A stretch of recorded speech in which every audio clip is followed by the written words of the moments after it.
What's up, Conference USA fans? Welcome into another episode of CUSA Insider, the official podcast of Conference USA.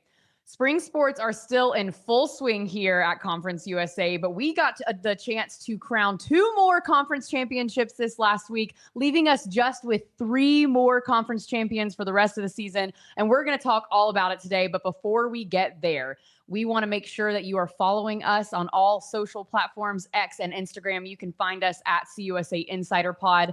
And if you're watching this right now, thank you so much for tuning into the show. You can find the show video form on YouTube. But if you're still an audio only listener, one of the OGs, you can find us on Amazon Music, Apple Podcasts, and also on Spotify. All right. It's not just me here on the show today. We have another guest here back again. What is it? 3 weeks in a row now, I think? It feels like a lot. Yeah. You've been here a lot. So Josh Yonis joining us again here on CUSA Insider. We've got a lot to talk about. Men's golf and beach volleyball both crowned conference champions last week. Let's talk a little bit about those. Let's start with men's golf. We'll go in chronological order. I've been here for a while. I've been at almost every men's golf championship. I sadly missed this one this year, and I'm kind of sad that I did because it was nuts. Yeah, it was crazy. One of the most fun championships to just kind of keep tabs on. First off, congrats to Sam Houston capturing a thrilling day of match play. And they are now the 7th different school to win a conference championship this year. Wow. So when we talk repeatedly about how competitive this league is, how much parity there is, I think that is a testament to it, that we've had so many different teams winning conference championships. I love that all the wealth is getting spread around the league. So, yeah, me too. And it's another team that we added back in 2023 that has now won a conference tournament. So I think that is just a testament to the strength of the teams that we brought in back when all the realignment craziness was going on. Sam Houston. For sure. Conference and champions. Kennesaw was another one of those. They got an indoor track championship this past year. I'm sure Delaware and Missouri State will be right in the thick of a lot of sport. You know, Missouri State coming off a great women's basketball season. Delaware's got a few programs that they'll be bringing in some incredible teams. But anyway, we went off on a tangent there. Sorry. But yeah, Sam Houston. There were playoff holes for everything. Days. Everything needed a playoff hole. Yep. It was crazy.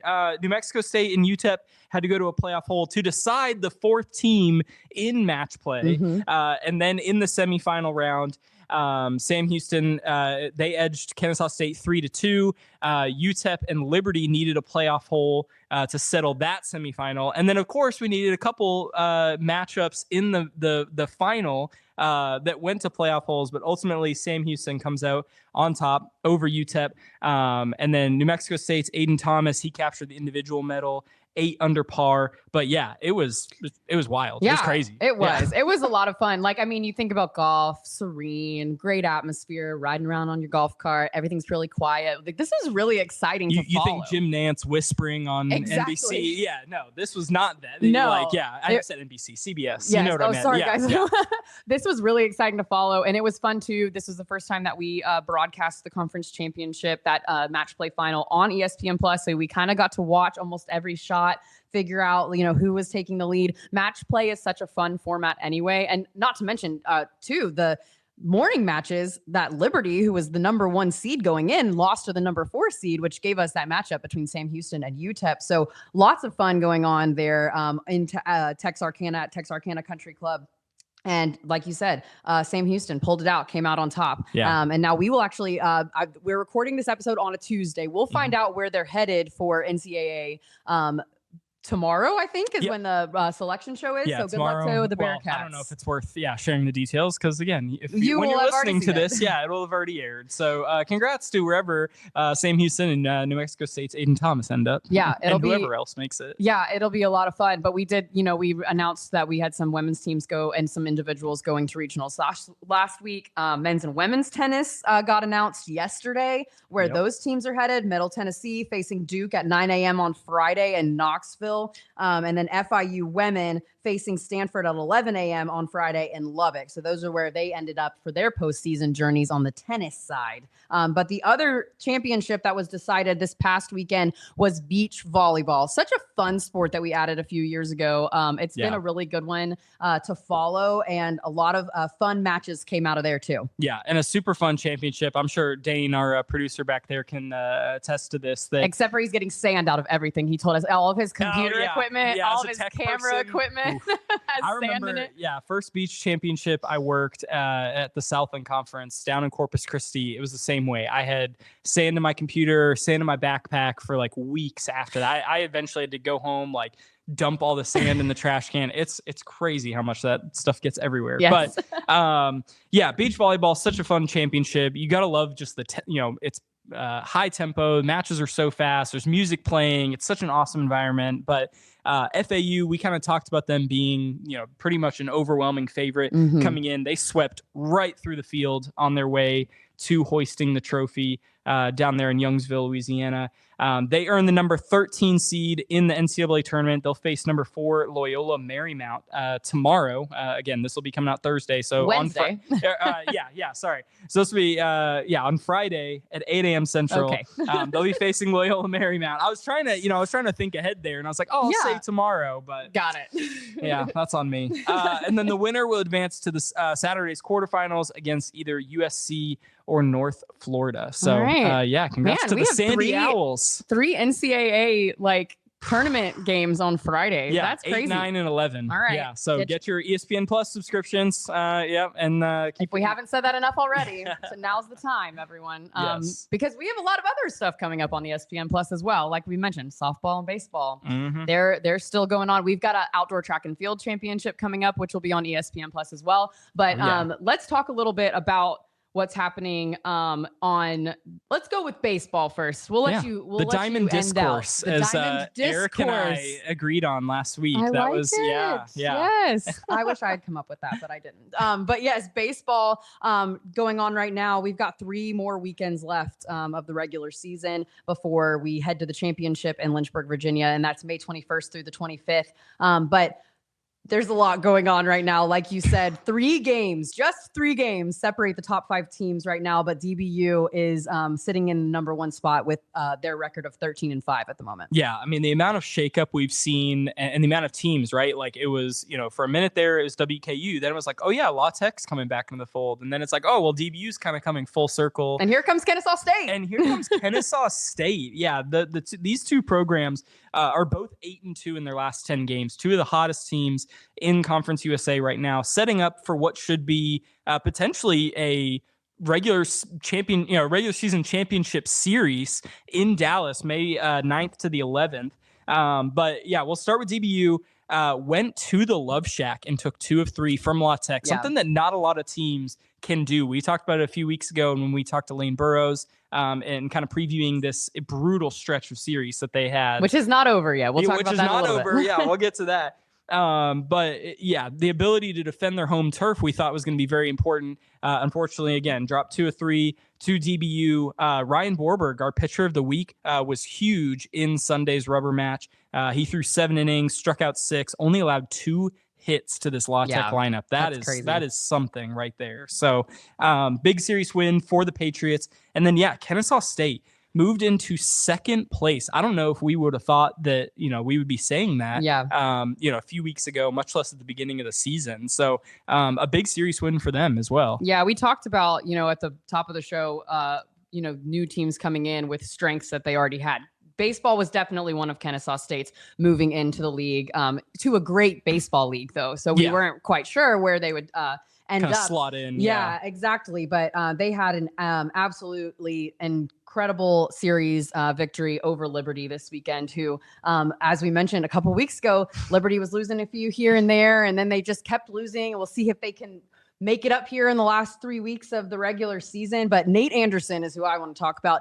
9 RBIs on the series on the weekend.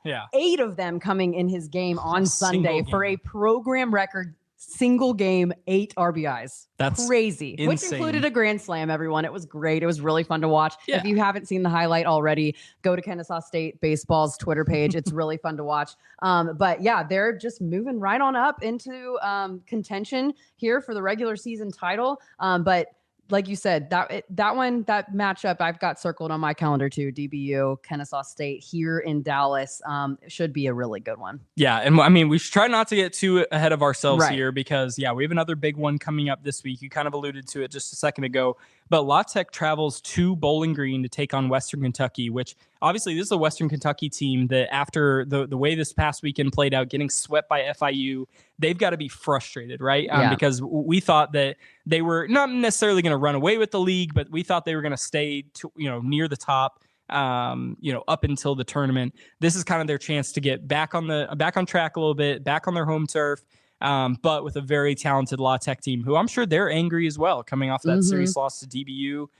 That's kind of developed into a little bit of a rivalry in the past few years since DBU joined as an affiliate. So that's our series of the weekend or series of the week. Louisiana Tech at WKU. Bulldogs are headed to Bowling Green. You can head over to conferenceusa.com, visit our schedule page for the times and where you can watch those games. I think it'll be a good one. But like you said, WKU's looking to bounce back, and so is Louisiana Tech. So it should be interesting. But now, the moment that you, I know, have been waiting for, Josh, we're going to talk some softball. And I'm really excited to talk about this. Not only do we get to talk about some craziness that is shaking out here in the final weekend of the regular season, but also we get a really fun interview here in a couple of minutes with Jacksonville State's head coach. And so I want you to talk us through a little bit about how softball is going here leading into the final weekend. Yeah, and this is one that I've really kind of been sitting on since the beginning of the season, because for those of you who may not know and be familiar with this Jack State softball program, Jana McGinnis was at the helm for decades there in Jacksonville. She made the tough decision to step down heading into this year and handed the reins right over to her top assistant, Julie Boland, who has been there for 23 years as her assistant, played for her for 4 years at Jack State, which is just crazy to think about that, you've been there that long that you played for a coach and then took over for her at the end of her career. But it was an awesome interview. Julie's great. It was cool to hear just kind of a little bit more background on her getting that opportunity. The ability to have Jana still involved with the program. She talks to her almost daily, still learning stuff from her as she kind of develops her own identity as a head coach within this program. But so an incredible interview. Stick around for that for sure. So softball. Coming off a weekend where, I feel like we hadn't seen a whole lot of sweeps. And even if there were, they weren't, there wasn't a ton of implications on them. But this week we had 3 that really stuck out just as we get, closer to the end of the regular season. We'll start with one. Liberty swept La Tech in Ruston to clinch the regular season championship and the number 1 seed. That's checked off for them. That's checked off. They're good. They can kind of, I don't think they'll rest this weekend, but you can definitely go in a little easier because you already kind of know your path as the number 1 seed, what to expect there. But Rachel Roop really set the tone with 2 homers in the series opener. But really the storyline in this one was the Lady Flames' ability to come back in games. They have 17 come from behind victories this season. Wow, I did not realize that. Yeah, which is 4th in the nation behind Auburn, North Texas, and Grand Canyon. Okay. Yeah, so and it felt like, every time they got down in games, I remember watching them when they were in the Clearwater Invitational earlier this season. They fell behind in almost every game, and I was like, oh gosh, here we go. And then they would manage to claw back, and I was like, okay, and so I learned to kind of never really count them out. They showed that this weekend again. They outscored the Bulldogs 16-0 from the 4th inning on across these 3 games. So the ability to, again, just stay resilient, kind of stick to what you know, what late you do inning well. magic. Yes, late inning magic. So Lady Flames, they kind of, again, check that box. And then it's the only box we can check at this current moment, isn't it? It's pretty much the only one that we can check. Yeah, there's still a lot to be decided going into the final weekend of the season. I think it was when I was looking again, teams 4 through 9 are separated by 2 games. Woohoo! And they're fighting for 3 spots. So only 3 of those teams can get to Bowling Green next week. But Jack State, they were the only other one who's been able to clinch a tournament berth so far. They had a huge sweep over Sam Houston this past weekend.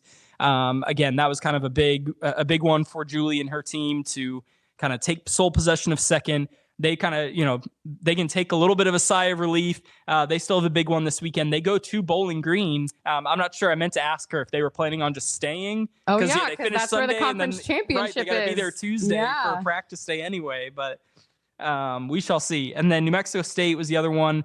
Kept its tournament hopes alive with a sweep of Middle Tennessee. And got to talk about Desiree. If we're talking New Mexico State, you got to talk Desiree Spanman. Yeah, you can't leave her out. That's for sure. I know it's been kind of a couple tough weeks for them, for her specifically, but Sunday she did it all. She was the MVP of Sunday for sure. 3 for 3 at the plate, had a solo home run, and then she pitched a complete game gem. Struck out 9, allowed just 2 hits to the Blue Raiders. So she was crucial in wrapping that one up. I have a question for you that you might not be able to answer. Is anyone in the nation as good of a two-way player as she is? There are a few. There are definitely a few out there. I know it's a little different in softball than it is baseball. Morgan Hess at Delaware is one of those where she has been an extremely elite pitcher and hitter. But they're starting to pop up a little bit more. But yeah, it's definitely a rare breed. She's definitely in the top 10. Oh yeah, for sure. Maybe top 5. Okay. Yeah, definitely. And then WKU, they didn't technically sweep. They went undefeated. They ended up finishing with a tie on Sunday, which it was, for me, about to settle some of these tiebreakers and seeding scenarios. Not what I wanted to see, but it is what it is. It is what it is. We take whatever we get. But they had a 3-0-1 week that also included a win over Louisville, their first one since 2007.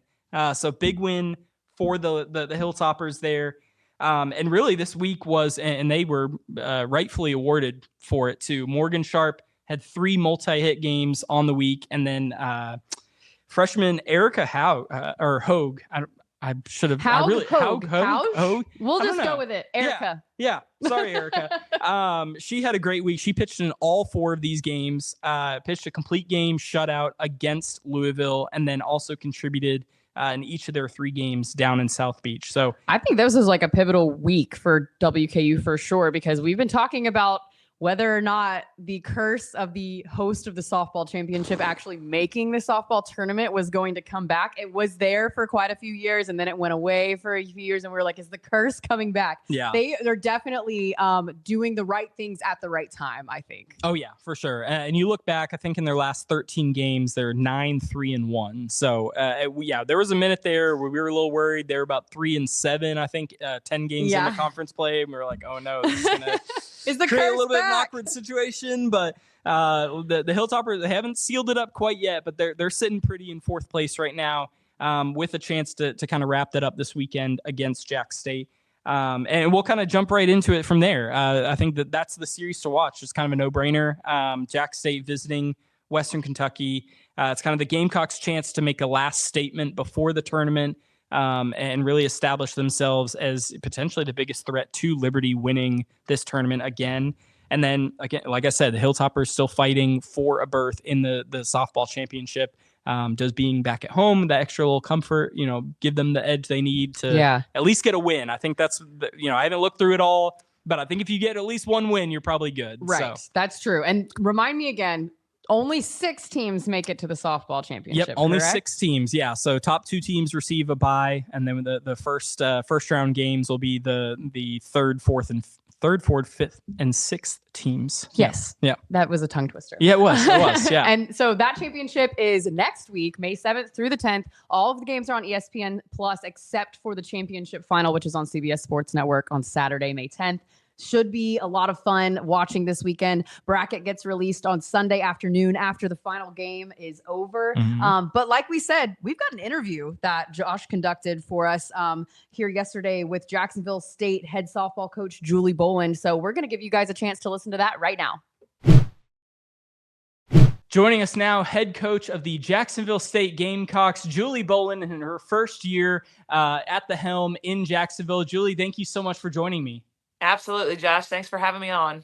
All right. So first season as head coach of the Gamecocks, obviously been a pretty successful season for you so far. What have been the keys to success just for you and for the team to get to this point? Yeah, you say it's been a successful year so far, and I'm actually having a lot of fun with this team.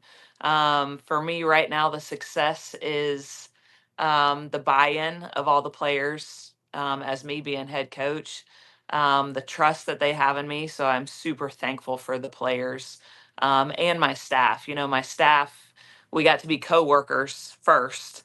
And then when Coach McGinnis retired and I took over, thankfully, they put their trust in me as well. So being successful for me is that first and foremost. And then second, the wins that we have, super blessed. I think we have a lot of freshmen starting for us this year. For them to come in and grab hold of what we're trying to do as a program moving forward, I think that's helped us get a lot of wins. And we have good leadership. Our older players are doing really well as far as showing them the ropes, saying this is what we need out of you, and they respond to it. So I think all of that in a bubble has helped us be successful this year. Yeah, you mentioned it right off the top there with that buy-in. What moment do you think it was this season where you really felt like that started to take place and blossom? Oh, good question. I think early on in the year, it was we weren't sure. We tried something new this year, Josh, and it was freshman first in everything we did. So the fall was a little rocky as far as the freshmen getting their feet wet and doing things first. So, for example, drills, meals, they got to eat first, they got their gear first. To where in a lot of programs, freshmen are last and everything. So we knew they had to make an impact for us. So I got a little bit of a pushback from the upperclassmen as far as why do the freshmen get to go first and everything. But I think when we started our opening weekend and our upperclassmen saw what an impact our younger kids were making, our freshmen were making, they were like, okay, we get it now. This is going to be a lot of fun. This is going to be a fun ride. So I think that opening weekend coming together, seeing the freshmen play like they know how to play, our upperclassmen playing like they knew how to play, and all of us being on the same page is what we want for goals for this season. And them just buying in of saying, oh, okay, like there was the light bulb. And then it was okay, here we go. Yeah, that's awesome. That blend of the newcomers, the young players, and those veteran players that you mentioned as well, has that been a challenge for you to kind of work through that relationship, or and how much have you leaned on the veteran players like Kat Carter in that pitching staff to help bring along the younger players? Yeah, I think you said it. Our seniors and our junior, of course, Kat Carter is our senior pitcher. She controls us in the circle. She is a lot. Watch how I do it and follow my lead. So she's not a big barker as far as you need to do it this way. You have to do it this way. It's more give me the ball. This is how we present ourselves as a Gamecock. This is how hard we play. This is the determination that we have as Gamecocks. And our freshmen are like, okay, if you're doing it that way, that's how I'm going to do it. And then our other returners, we're fortunate to have Morgan Nowakowski in center field. She's a redshirt junior, so she's really in the senior class, but she's fortunately having another year with us next year. She's another one that's a lead by example. Watch how I do it and follow my lead. So we're really blessed to have action leaders and not just upperclassmen that just want to say this is how you do it without the action to follow it. Right. How would you describe the identity of this year's Gamecock squad? They define themselves and they say we want to be gritty, we want to be resilient, and we want to be determined, and they have proven that. So their words, they proved it. That's what one of the questions I asked early on in the season is, how do you want your family members to sit in the stands? How do you want them to describe them to your neighbors? Like, how do you want them to go home and describe this team to your friends, your high school friends, your high school teammates' parents? What identity do you want to have for this 25 team? And they came up with a list. They said, this is what we're working for. This is how we want to be known. This is how we want people to talk about us. So, Josh, they defined it on their own, and I think they're staying true to it. They're determined. They're gritty. They're fun to watch. They're a fun squad to watch. Yeah, that's really cool. I love that they kind of took ownership of really setting what that was going to look like for the squad. All right, so let's talk obviously filling some very, very big shoes with the departure of Coach McGinnis. And I shouldn't say departure because I know that she's been extremely involved in the program. Still, her face is still around plenty. But, I know that's no small task. How did you approach stepping into this role? And just talk me through that whole process of, obviously you'd been there for decades as her assistant, and then getting the opportunity to step up into this role. Yeah, absolutely. To say Jana is still around the program is to say it lightly. I probably talked to her 3, 4 times a week. She actually just left. Um, my alarm went off and I said, Coach, I got a podcast. You got to go. So we talk regularly, not only just coworkers and a great mentor and leader for me in my professional life. I've been around her for 28 years. She recruited me. So she has become one of my best friends throughout the years. So not only do we talk softball, but we also talk everything, life, her family. Like she was just telling me a story about her nephew who's going through a breakup. So, it's she's always involved, but for her to still be involved, for the transition to happen, she was one of the first ones that said, Julie, you're the right one for this job. You're the only one for this job. You're going to hold this program together because we have a really cool legacy as far as she's been here 31 years, and then I took over. I've been here 28 years. I played for her.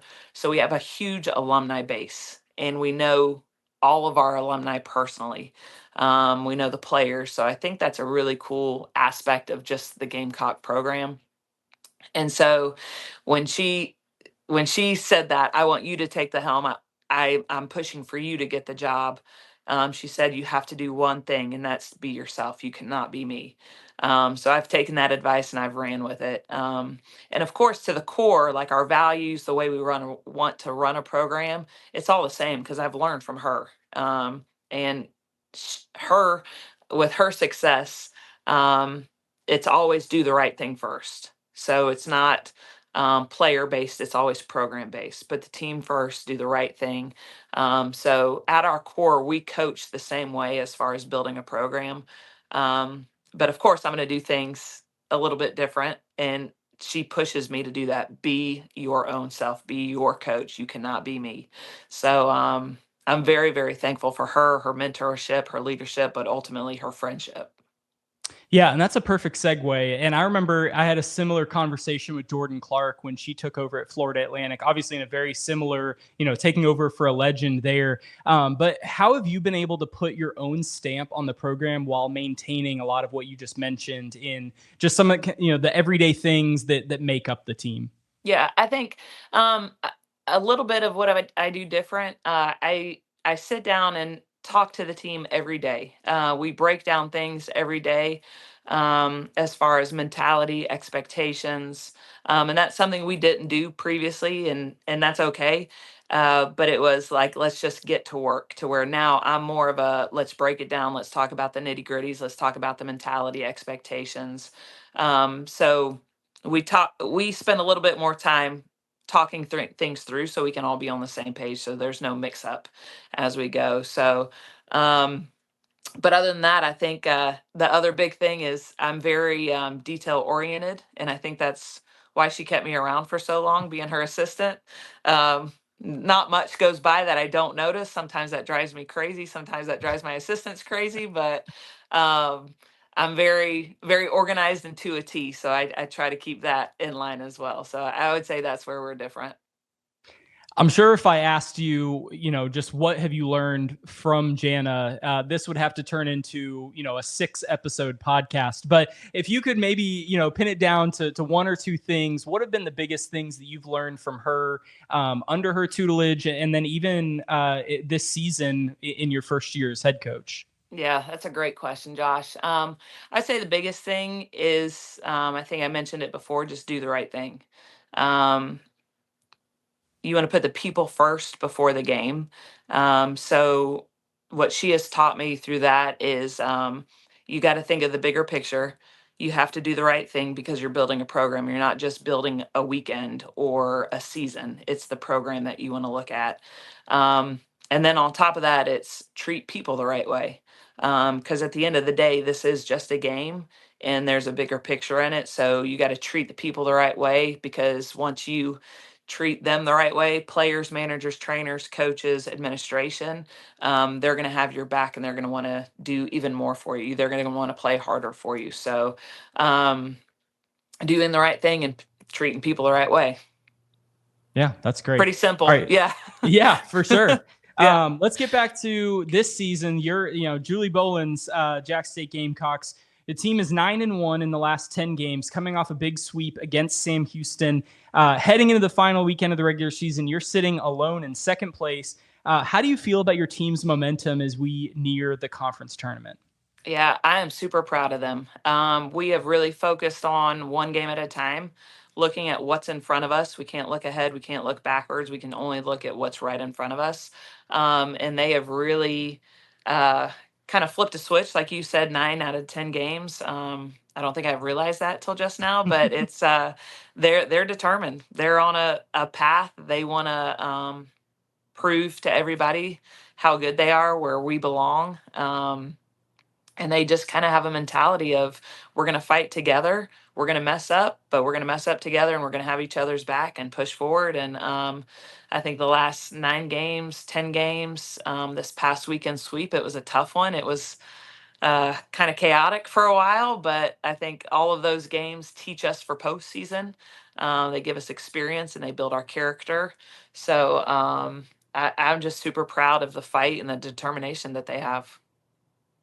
As you prepare for the tournament, having to play, multiple days in a row, potentially multiple games in a day. Obviously, your team's biggest strength this year has been the depth of your pitching staff. How fortunate are you to have the amount of quality arms in that group, and how comfortable does that make you heading into the postseason environment? Yeah, you said it, Josh. I am super comfortable with them.